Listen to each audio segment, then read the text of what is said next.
Anel Pérez, responsable de las publicaciones de la UNAM. No, no sé cuál es tu cargo, dímelo tú perfectamente. Mucho gusto, queridísima Mónica. Hola. Anel Pérez, directora de literatura y fomento a la lectura de la UNAM. Perfecto. Para mí eres responsable también de las publicaciones de la UNAM, digamos, ¿no? También es eso, ¿no? Siempre veo tus libros y ahora estás con el tema de la feria de la UNAM y La Rosa, La fiesta del libro y la de la rosa Rosa. en su decimocuarta versión, Bueno, edición. y es una versión presencial, digamos, ¿no? Así que cuéntame cómo te sientes, cómo estás ahora con miles de cosas, tratando de arreglar todo para que salga perfecta, que seguramente va a salir perfecta. ¿Cómo te sientes, Anel? Bueno, pues yo me siento muy emocionada de recibir, ahora sí que con los libros abiertos, con los libros y con el corazón abierto, a todas estas lectoras y lectores que durante más de 2 años estuvieron, vamos a decir, sometidos a estar en pantallas y lejos de los libros físicos, pero también de las y los autores, ilustradores, editores, libreros y colegas, porque finalmente todos los lectores somos comunidades de lectoras. Yo confío muchísimo en que existe una cosa que se llama las comunidades lectoras y las comunidades lectoras hemos estado solamente en las pantallas durante 2 años. Entonces, estamos realmente emocionadas de identificar que esta fecha, esta fiesta, que de por sí es una fiesta todos los años, ahora tiene una condición particular. Es la bienvenida presencial al mundo de la lectura. Y eso para nosotros es un reto muy importante porque tuvimos que adecuar el aprendizaje pospandémico con un reto que es el de atender a un público que está hirviente, necesitado de atención, digamos, física. Y eso lo digo, querida Mónica, porque ya tuvimos el ejercicio de tener a Irene Vallejo aquí en la ciudad universitaria con una absolutamente anomalía que es 1,600 personas reunidas alrededor de un libro. En 1,600 personas alrededor de un libro que trata sobre la historia de la lectura. Es una anomalía tener una autora que reúna tal cantidad de gente. De hecho, nuestros auditorios y nuestras salas no podían superar ese número y por eso lo tuvimos que hacer en una sala dedicada a la música, que es la sala Nezahualcóyotl. Entonces eso nos da pauta para creer e imaginarnos que va a ser una fiesta muy solicitada, con muchísimo público y pues eso nos alegra mucho porque no solo es el Centro Cultural Universitario, sino varias sedes de toda la Coordinación de Difusión Cultural de la UNAM, como la Casa del Lago, la CASUL, que es la Casa Universitaria del Libro, el Centro Cultural Universitario Tlatelolco, el Museo del Chopo y San Ildefonso. Todas esas van a ser las sedes que el 23 de abril, 22, 23 y 24 celebraremos una fecha importantísima que nos enmarca la ONU, que es el Día Internacional del Libro, pero también los derechos de autor. Y es importante subrayar esa segunda festejo que se hace, el derecho de las y los autores, porque son ellos quienes escriben los textos y quienes estarán presentes justamente en esta fiesta. Fue precisamente un gran recomienzo lo de Irene Vallejo y pensando en la pospandemia, a veces creo que el tema del aprendizaje tenemos que empezar a analizarlo, digamos, ¿no? ¿Cómo ves tú el tema del aprendizaje? Hay muchísimos alumnos que dicen, bueno, hoy repito el año porque voy a querer estar con mis amigos, con mis compañeros, no he aprendido mucho. ¿Cómo ves este tema teniendo en cuenta los libros también que ha sacado muchísimos libros durante la pandemia y que bueno, me parece como que hay que volver a relanzarlos, ¿no? Definitivamente, y estoy de acuerdo contigo, y por eso en el acto inaugural decidimos hacer algo. En el acto inaugural va a estar el rector, Elena Poniatowska, la doctora Rosa Beltrán y una serie de estudiantes que han preparado textos de lo que importó e implicó adecuar sus vidas a la pandemia. Claro. Esa es la manera en la que comenzamos la fiesta, pero además alrededor de la fiesta vamos a tener una serie de actividades que tienen que ver con esta reflexión que quizá nos pueda parecer reiterativa, quizá tengamos también un agotamiento de hablar del tema, sobre todo cuando hablamos de cifras, de vacunas, de políticas de salud, pero falta una parte. Falta hablar de las emociones, falta hablar de las condiciones y contextos sociales de una comunidad universitaria que no termina por evaluar y diagnosticar eso que nos pasó. Así que vamos a tener varias mesas dedicadas a eso. Es un eje que además a Rosa Beltrán le importa mucho y a todos nos importa porque todos hicimos algo al respecto. Por ejemplo, tenemos este libro que se llama Primera Línea, que para mí es muy importante. Esto lo vamos a hablar el día viernes 22 a las 2 de la tarde con Yael Weiss, Julieta García y Isabel Zapata. Vamos a hablar de los libros que generó la pandemia, como tú lo dices, Mónica. Claro. Vamos a hablar de Diarios de la Pandemia, de la revista de la universidad, de este libro que se llama Primera Línea, y déjame detenerme 3 segundos en este libro. Sí. Es un libro muy interesante en el que Orlando Mondragón, este poeta que ahora está súper premiado por todas partes, joven, que es psiquiatra también, es psiquiatra y poeta, junto con Leonardo Tarifeño, dieron unos talleres de escritura solamente dedicado a personas del personal de salud que estaban en primera línea. Es decir, gente de la Escuela de Enfermería, de la Facultad de Medicina, de Psiquiatría y de Trabajo Social. Estos grupos de personas que estaban en esta primera línea, también jugando con el título, escribieron sus primeras líneas literarias después de haber tomado el taller que se dividió en crónica y en poesía. Y a partir de sus experiencias generaron unos textos tan entrañables que realmente merece la pena escuchar porque no es la voz de la gente de literatura o la voz de los escritores, que también es importante y que se lee en el diario de la pandemia, sino que son ellos mismos. Una chica enfermera de 24 años que por primera vez se enfrenta a un cadáver, una chica o personal de trabajo social que por primera vez entendió que tenían que mediar entre una familia y un paciente. Personas que dentro de una casa con enfermos de COVID identificaron que a medida en que el enfermo, es un caso específico, ¿no? A la medida en que un enfermo iba mejorándose, iba creciendo y retomando su autoridad y su violencia doméstica con su cuidadora, que era su esposa, ¿no? Entonces, son textos realmente duros, realmente pertinentes de hablar, porque la pandemia nos tocó a todos fibras muy sensibles y nos dejó también desnudar otros problemas que estaban ahí latentes y que la pandemia puso más en amenaza. Eso por una parte. Por otra, creo que es muy importante, Mónica, hablar de los ejes de esta fiesta. El eje de esta fiesta es el camino, no solo por celebrar a Kerouac, este escritor beat, y a toda la generación beat que ahora también tendrá una especie de homenaje, sino porque la escritura de El Camino. Este camino que tiene dos derivaciones, la resistencia y la imaginación.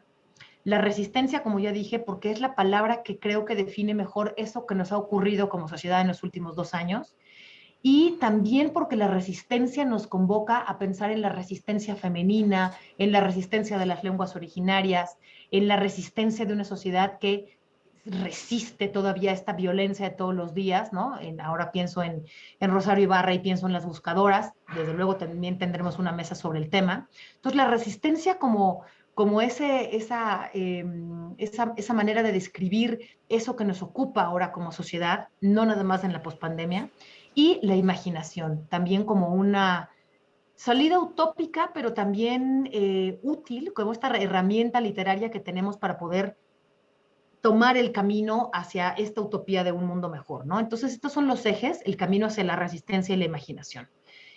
Desde luego, quiero decir también que hay muchísimas actividades, somos una universidad y la ciencia y las humanidades están presentes.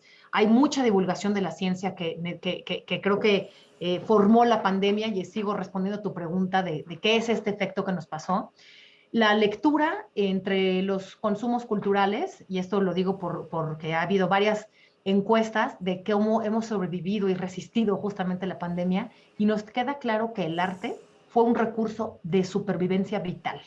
No era una alegoría, no era un uso, digamos, decorativo de nuestras vidas, sino un uso de supervivencia absoluta, ¿no? Entonces, en ese sistema de resistencia en estos 2 años, la lectura se incrementaron las comunidades lectoras, se incrementó el uso de la lectura, desde la circulación de textos también por Internet, y nos importaba mucho identificar que estas lecturas se diversificaron. No solamente estoy hablando de lecturas literarias, sino de lecturas científicas, que fue un uso nuevo que la mayoría de la gente no habíamos tenido, leer sobre ciencia, leer sobre pandemias, leer sobre virus, leer sobre las enfermedades, sobre los contextos sociales y políticos de otras pandemias en la historia del mundo, que fue muy interesante este fenómeno de lectura, y el tema de las humanidades, ¿no? O sea, somos una universidad y por eso tenemos esta oferta también en particular.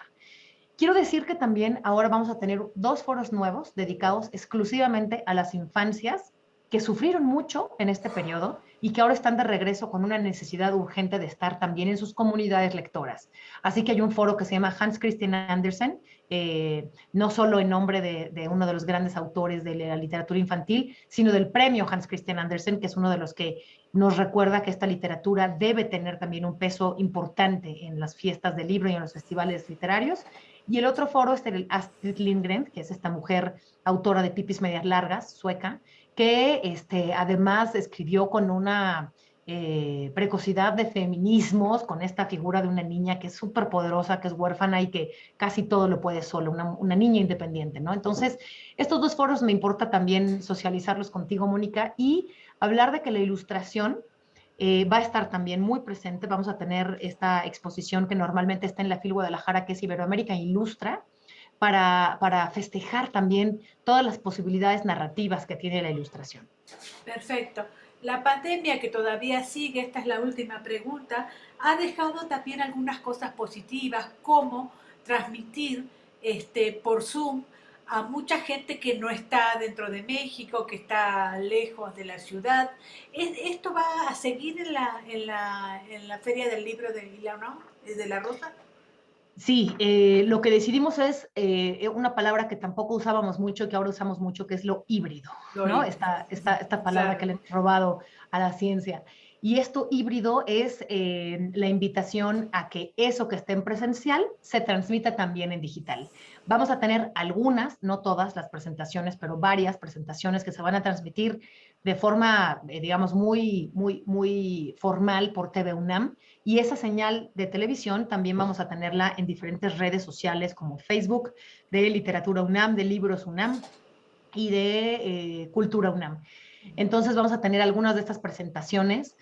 La invitación en esta ocasión era a que nos acompañaran presencialmente. Sin Claro, embargo, claro. no podemos, como tú lo acabas de decir, dejar Sí. fuera todos estos públicos que ya nos acompañaron durante 2 años, y por eso, aunque no todas, porque también tecnológicamente nos conflictúa de pronto, ¿no? Lo que sí queríamos era evitar actividades que fueran exclusivamente por Zoom. Entonces nuestra decisión fue televisarlas y sacar la señal a diferentes redes sociales. Así que muchos de los homenajes y cosas las vamos a tener así, y también el coloquio de libros UNAM, que está dedicado a la ecología y la biología en términos de la edición, que eso va a ocurrir el viernes 22, junto con la jornada de mediadores de lectura, que también va a tener una salida en Zoom. Entonces, esto va a ser importante. Sin embargo, sí nos parecía, Mónica, en esta ocasión que la convocatoria tenía que ser romper con el tema del Zoom e invitar a toda la gente a que viniera físicamente, porque aquí cabemos todos en este centro cultural, y de esa manera también podemos retomar nuestros espacios culturales, y me refiero a las salas de cine, a las salas de teatro, a las salas de danza, ¿no? Porque vamos a tener también eso, y desde luego el MUAC, que como todos los años tiene también esta fiesta de la Libra y la Rosa, haciendo actividades en torno a el libro de autor o el libro de artista. Perfecto. La última, ahora sí, la última. Para ti que tienes los ojos más lindos que yo he visto, me hacen Ay, acordar muchísimo a los ojos de mi madre, que tenía ojos azules como los tuyos, y me estoy emocionando un poco. Tienen de gran invitada a Gabriela Weiner, digamos, ¿no? ¿Cómo es este tema? Me parece, por otro lado, que la feria es un poco feminista, o se está volcando a la cosa feminista, o es algo más. ¿Cómo lo ves tú? no, yo creo que tienes toda la razón. Ajá, No necesariamente estamos en el feminismo, pero sí nos importa dentro de los ejes más ajá, importantes, y por eso te decía el tema de la resistencia feminista como la primera, o la lucha que más espíritu universitario tiene, porque eso es lo que nos tiene ahorita en el eje en la universidad, ¿no? Entonces, no solo es Gabriela Weiner, también está Luisa Valenzuela, que es una Ay, qué de las maravilla, grandes autoras que nos va a acompañar. qué maravilla. Autores, también está Luis García Montero, que por cierto, qué bueno que lo mencionamos, él no solo va a hablar de su trabajo como poeta, ni de su trabajo como presidente del Instituto Cervantes, sino que va a hablar de su dolor en un homenaje a Almudena Grandes. Y es interesante que un autor de su talla y demás esté para hablar de su mujer, de la falta que hace, del dolor que ha causado y de homenajear a Almudena Grandes. Entonces, Almudena va a estar también de alguna manera muy presente. A Francesca Gargalo también la vamos a homenajear. Qué tristeza Álvaro lo de Uribe, Francesca, ¿no? Qué claro, tristeza, sí, sí, tan no, no joven, podía. Sí, tan pero joven. también van a estar voces jóvenes, por ejemplo, Junko Gata, esta mujer muy, muy joven, recién egresada de la facultad del Colegio de Letras, que habla y defiende justamente, bueno, para empezar ella es afrojaponesa mexicana y hablará junto con Yasnaya Aguilar y otras autoras de esta resistencia, no solo feminista, sino lingüística y geográfica, ¿no? Entonces eso también nos importa. Va a estar Brenda Navarro, Con va a su haber nuevo libro, autores, perdón, con su nuevo libro. con su nuevo libro, definitivamente también era importantísimo que la tuviéramos por Sí. acá. Y bueno, también va a haber autores que tenemos prácticamente todos los años, como Juan Villoro, como Emiliano Monge, Jacobo Dayan. Va a estar Enrique Díaz, este ganador del premio Ensayo de Anagrama, con un libro interesantísimo, La palabra, híjole, se me olvida ahorita el título, Sí, el que Mónica, pero te lo presentó en mando ahorita. Monterrey. Sí, yo lo... Ajá, y es sobre literatura y derechos humanos, que Sí, es un tema que sí. también tenemos. Ahora, sobre si la fiesta es feminista, sí nos importa muchísimo cuidar la cantidad de temáticas que aborden, la cantidad de invitadas, la cantidad de autoras, o sea, nos importa muchísimo sí tender un camino especialmente a mujeres de todas las edades. Va a estar desde Elsa Cross, ¿no? Recién premiada también ahora, con Ethel Krause, va a estar Margot Glantz, va a estar Elena Poniatowska. Sí nos importaba, y los nombres, y sus nombres son los nombres de los foros. Los foros ahora no llevan nombres de hombres, aunque los habrá, pero llevan sobre todo nombres de mujeres como ellas, ¿no? Como Elena Poniatowska, como Virginia Woolf, como Margot Glantz, como otras autoras que tendrán, bueno, ya dije, el de Astrid Lindgren también. Entonces también nos importaba hacer una intención clara de nombrar los foros y los espacios con nombres de autoras. Muchísimas gracias, un abrazo enorme. Que Adiós, tengas un buen Mónica, día. y te esperamos a ti. Yo te quería Sí, decir que en tu presentación ya no va a estar Verónica, ajá, ya no va a poder estar, pero se quedan ustedes dos para hablar con Julieta García y va a estar muy bien. Ustedes estaban el domingo, si no me equivoco, ¿no? el sábado El sábado. Entonces, 23. bueno, te quería decir que Vero tuvo algún problema de salud, parece que está bastante adolorida con alguna enfermedad o algún dolor, alguna lastimadura que tiene, y entonces, bueno, no va a estar. Perfecto, muchas gracias. Te mando un abrazo, Mónica, nos Un vemos el fin abrazo. de semana. Gracias.